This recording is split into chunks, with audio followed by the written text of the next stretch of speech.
dentro do Centro de Saúde da Mulher. E ela aceitou essa minha proposta. Então, eu implementei e criei o atendimento fisioterapêutico dentro do Centro de Saúde da Mulher, ali no Centro Viva Vida. Eu nem sei como chama hoje, mas era a Rede Viva Vida. E aí, trabalhei lá por esse tempo todo e saí em 2013, né? Criei demanda, fizemos uma demanda grande nos PSFs, criamos serviço. Em 2013 eu tive que ir embora, não tinha ninguém para assumir esse serviço, porque não tinha ninguém de especialista. Mas agora há pouco, eu sei que a Aline assumiu, a Aline Moreira, que também foi minha aluna e é uma excelente profissional. Hoje ela tem doutorado, muito capacitada para estar assumindo aí, e que ela seguiu. E eu fiquei muito feliz o dia que eu vi que teve o concurso da prefeitura aqui, falando sobre a vaga para o fisioterapeuta especialista nessa área. Eu falei, poxa, que maravilha, nenhum lugar tem isso, aqui tem. Por quê? Porque foi uma sementinha plantada lá atrás. Então eu falo que lá eu tenho orgulho disso, porque assim, é sinal que aquilo que a gente criou, que a gente contribuiu, seguiu. E agora eu tenho certeza que com a Aline está seguindo de forma brilhante e a população só tem a ganhar, né? Ah, que bacana. Você como fisioterapeuta, você acredita que uma das suas missões, por receber muitas pessoas às vezes talvez incapacitada de um movimento ou com uma lesão definitiva, né? Como você estava falando ali fora, já pegou muitas pessoas que às vezes foi soltar um rojão, o rojão, sei lá, decepou aí 2 dedos, etc., ou a metade de um dedo, etc. Você sempre trabalhou, talvez, podemos dizer assim, a autoaceitação da realidade, aperfeiçoar a realidade que você tem. Um exemplo físico, uma pessoa que tem uma dificuldade no movimento, ela tem uma dificuldade física. Você entende também que uma das suas missões é aquela o seguinte, olha, esse é o seu problema, mas ele não te define. Você pode aprender a caminhar com ele e ele não ser uma muleta de desculpa, porque você contou ali fora um exemplo, mais ou menos acho que foi isso. Um exemplo, você falou que quando você atendia aqui em Campo Belo, né? A pessoa foi soltar um rojão, arrebentou um dedo, tá com um dedo lá com maior dificuldade, que você tinha um trabalho, você falou assim, ó, esses 3 aqui, um exemplo, tão bons. Vamos amarrar eles aqui, mais ou menos isso, vamos prender eles aqui, e esse que você está com dificuldade, vamos aprender a trabalhar ele. Porque a tendência é você pegar a dificuldade, usar como uma muleta de desculpa, né? E não trabalhar aquilo. Igual eu estava falando para você, às vezes na academia, fazer um exercício lá que eu nem sei o nome dele lá, que eu sou maravilhoso para exercício de perna, né? Mas tem que deitar e levantar e o quadril não estava encaixando direito. Aí eu já virei pro personal, pro Marcos, disse, eu tenho cirurgia, eu tenho pratina, ou seja, eu tenho aqui uma dificuldade aqui, ela vai ser minha desculpa para eu não fazer esse exercício. Você compreende que uma das missões também que Deus deu para você é chegar assim, ó, você está chegando aqui na cadeira de roda, você está chegando aqui com muleta, você está chegando aqui sem esse movimento, mas eu quero que você encare esse negócio e a gente vai fazer a vida seguir. Com isso 100% ou não, porque eu vejo que tem pessoas assim que às vezes passam pelas mãos de vocês e de repente ela tem um exemplo, 25% do movimento, e eu vejo ela fazendo coisas que pessoas que têm 100% do movimento não fazem. Você entende que é uma missão levar as pessoas a compreenderem que a limitação física, né, se assim posso dizer, não define elas? Exatamente. Eu falo que isso é um combo que vem pra gente, né? E de ensinar a pessoa que aquilo ali não é o fim. Ela precisa adaptar aquilo que ela tem ou que sobrou, porque, né, na verdade, tem movimentos que às vezes você não vai adquirir mais. Mas adaptar o que ela tem para seguir, porque é a condição que ela está. Ela não precisa ficar assim. Não é? Então a gente vai trabalhar em cima daquilo. E você é um exemplo disso, que às vezes chega lá, quando você chegou com toda aquela expectativa, ou com falas, porque de médico e louco todo mundo tem um pouco, todo mundo falava uma coisa, você não vai andar, você não vai fazer isso, você não vai fazer aquilo. A gente sempre fala, não ouçam as pessoas, vamos trabalhar aqui e agora, porque a gente só vai ter resultado com o nosso trabalho. Então a gente é um pouco usar esse lado, fala espiritualidade com a pessoa, porque a pessoa chega realmente totalmente sem uma perspectiva. Sem crença, né, que pode, não, né? Numa crença que não pode. E a gente vai falar, não, a gente só não pode se a gente não tentar. Então você está assim, você não é assim, vamos trabalhar. E o que a gente conseguir é o nosso sucesso. E a gente vai trabalhar em cima disso. Você falou o negócio do dedo aí, eu estava te mostrando que na escola, quando eu dava aula, né, eu sempre tentava colocar os alunos no lugar daquele paciente. Então, por exemplo, te dei o exemplo do paciente que perdeu os dedos. Eu colocava os meus alunos sem, então, aqueles 3 dedos para fazer a pega, para ele entender o que o meu paciente, ou que o paciente dele no momento ia sentir, e como ele deveria reagir, entendeu? Então, eu lembro de técnicas lá de Três Corações, que eu dava uma disciplina bem disso, de fisioterapia preventiva, que a gente fazia isso, uma aula passando sem enxergar, uma aula andando de muleta, durante os corredores, para a pessoa entender a limitação daquele que vai chegar para você, o que ele vai sentir. Então, foi isso que a gente quis te dizer, tipo assim, tentar passar em você, sentir, ter empatia com o outro, que você vai cuidar. E deixa eu te falar, há muitas pessoas que iniciam, por exemplo, um tratamento de fisioterapia, às vezes faz uma cirurgia, fica um tempo, ou N situações. E qual que é o risco que corre quando a pessoa ela não conclui? Porque eu vejo que muitas pessoas, quando ela está fazendo um exemplo, sessões, ela fez ali 12 sessões, ela fez 5, ela já está achando que está boa, ela para. Isso implica no quê? No resultado final, ou futuramente? Poderia, essa questão eu digo assim, que o brasileiro tem, de ser um pouquinho de tudo, é um pouco médico, jornalista, é um pouco tudo, técnico de futebol. Então, não, já não preciso ir mais não, porque eu já estou conseguindo. O que isso implica? Que às vezes a pessoa não entende, que ela tem essa crença de que ela já está boa, ela não conclui, ela não busca ali receber uma alta. Então, já está dando conta de levantar sozinha, não preciso mais fazer. Porque eu lembro que quando eu fiz com você, eu lembro que você passava um exercício que eu tinha que ficar deitado na cama, né, com aquela gás, nem sei como é que chama, aquele que você comprava um rolo na farmácia. Atadura lá. Isso. Tinha que puxar a perna, ficar forçando em casa.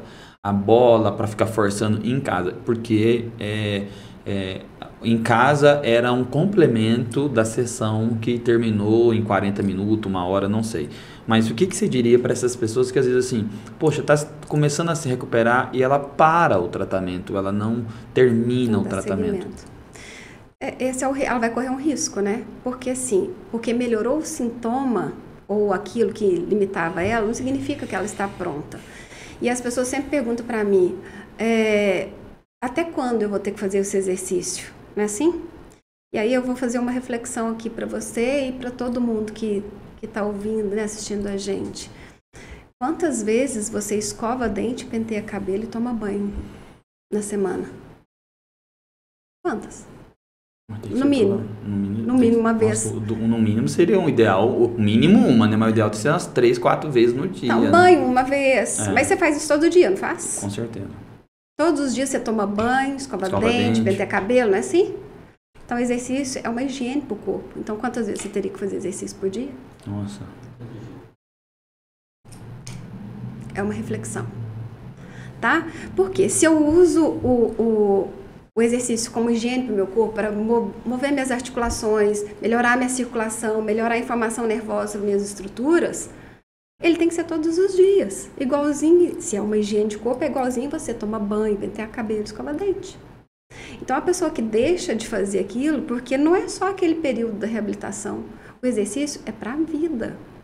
A água parada apodrece, não apodrece?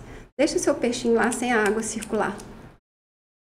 Ele vai morrer, nós também. Só que a nossa morte ela é traduzida em limitações funcionais. Aos poucos você vai ter pequenas lesões, pequenas, não posso dizer a palavra infuncionalidade, né? Não funcionalidades no corpo, que seja ela muscular, que seja ela de uma estrutura orgânica. Até uma falta de mobilidade do seu intestino preso pode ser por uma falta de atividade. E muitas vezes a pessoa vai lá e fica tomando laxante, que acaba com a flora. Então, assim, para você entender como que hoje o meu trabalho é um trabalho muito mais integrativo do que somente pontual. A osteopatia me fez pensar assim. Então, a gente tem que pensar assim. A gente é muito mais leve se a gente cuida do todo e integra, do que se a gente não nos olharmos dessa maneira. E porque tem essa ideia de que, assim, exercício físico, se movimentar é para quem é jovem. E o ideal seria para todos, principalmente quando a idade vai chegando, você não parar de se movimentar, de uma caminhada, sei lá, de uma ginástica, né, de procurar um clube, e tem alguns clubes aqui em Campo Belo, né, que assim, às vezes o pessoal mais de idade tem aqueles exercícios na piscina, como é que chama? A hidroterapia. Isso, que eu acho que é muito bacana. Então, assim, na verdade, tá envelhecendo deveria fomentar o exercício, ele nunca deveria parar. Porque tem-se aquela ideia de que movimento, exercício, alongamento, vai ser para quando é mais novo. E eu acho que o contrário. Não, é tudo. E você começa para você ter uma poupança para a fase sua de senilidade. Mas é o que eu falei que agora, exercício é para sempre. Para a gente ter qualidade, né? É para a vida, é para você ter qualidade de vida, é uma higiene do corpo. Então todo mundo deve movimentar. Hoje a gente está mais longevo. Por quê? Porque a gente tem se movimentado mais. Então a expectativa de vida tem aumentado cada vez mais. Então é isso. E principalmente, tenho dor, não vou fazer movimento. Pelo contrário, é um movimento que vai melhorar. Tem um movimento certo para você fazer. Não é na sua atividade máxima, mas na submáxima, sim. Hoje a literatura traz grandes estudos mostrando que o movimento é o que reabilita. Não vai ficar parado mais. Tá? E aí, atividade, qual atividade? Não sei. De acordo com o que o profissional que vai te avaliar e vai indicar a melhor. Mas você também tem que aliar aquela que você mais gosta. Imagina você ter que fazer uma atividade que você não gosta. Você tem medo de água, eu vou te mandar ir para a água. Não vai melhorar nunca, não vai fazer nunca, não vai ter aderência à atividade nunca. Então, a gente tem que aliar aquilo que o paciente quer também. Isso que a gente fala que é trabalhar em evidência. É o que tem na literatura de melhor disponibilidade, né, da ciência. A especialidade, a opinião do especialista, aquele que te avalia, que conhece bem, e o que o paciente quer. Eu tenho que aliar as três coisas para eu poder dar sugestões para o meu paciente, para ele poder seguir. Então, é assim que a gente trabalha hoje. Sua formação, então, é em Lavras, depois as especializações em São Paulo. São Paulo, uma em joelho, a outra em pélvica, depois o mestrado e uma formação em Belo Horizonte de osteopatia.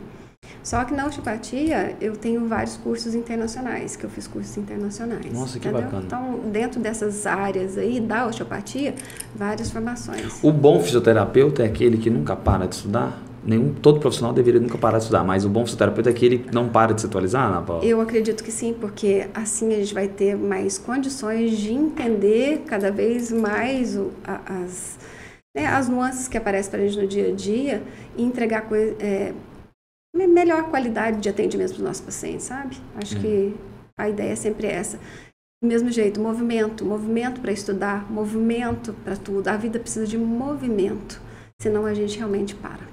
E deixa eu te falar, nesses anos, você deve ter uns anos bons já de atuação, né? Não vou pedir data não, viu? Mas assim, são bastante, é um tempo bom atuando, né? Como fisioterapeuta, né? E as demais especializações aí que você veio. Você deve ter muitos casos, mas você tem assim... alguma coisa que você possa falar de coisas que você, ao experimentar, ou ouvir de um paciente, você falou assim, cara, graças a Deus que eu entrei nisso, é isso que eu quero pra mim. Sabe aquela coisa que você faz e fala assim, é isso que eu quero pra mim. Sabe, quando você tem aquela resposta, aquele dia, aquele paciente que você pegou, você encontrou ele fazendo um movimento bom, mas algo que você falou assim, ouviu, viveu, e você falou assim, é isso que eu quero, porque é um tempo bom, é muita gente passando pela sua mão, é muita gente que veio cabisbaixo, autoestima talvez derrubada, e de repente ali você pôs pra cima, e quando você teve essa resposta, esse retorno, você falou assim, é isso, esse é o meu propósito de vida. Você tem alguma coisa que você fala assim, que você lembre, que é muita gente, né? Então, são 26 anos, né? Eu vou fazer agora em dezembro 27 anos de formada, é muito tempo. E quando você me fez essa pergunta, passa um filme na minha cabeça, porque assim, é muita gente. E eu falo que a minha missão é ser fisioterapeuta e o meu propósito é continuar entregando o que eu entrego de coração, com o melhor que eu possa fazer para todos. São inúmeros, para te falar a verdade. E uma coisa que eu até comentei com você, acaba que eu não fico pensando nisso, mas sempre tem alguns. Mas casos de dores crônicas, paciente com dor crônica há 3 anos e que não melhorava, a gente trabalha, o paciente melhora. Você é um exemplo disso também, que eu falo que é a força da gente continuar. Você foi uma surpresa nesse novo contato que a gente fez, né? Você se posicionando, é uma força para me continuar. É sinal que eu deixei marcas boas, que você pôde seguir seu caminho. Olha que importância que é a minha vida, e até dos meus colegas na vida de outras pessoas que eu falo, não estou falando da minha não, eu que tive a oportunidade de estar com você, mas os meus colegas também têm a oportunidade de ter cuidado de tantos outros. Olha como a gente entra na vida das pessoas e a gente pode deixar marcas boas e ruins, e graças a Deus eu tenho deixado marcas boas. Na sua, enquanto você é meu paciente, nas dos meus alunos, enquanto colegas de profissão agora e amigos, que a gente sempre se encontra. Então, acho que essa é a minha missão, né?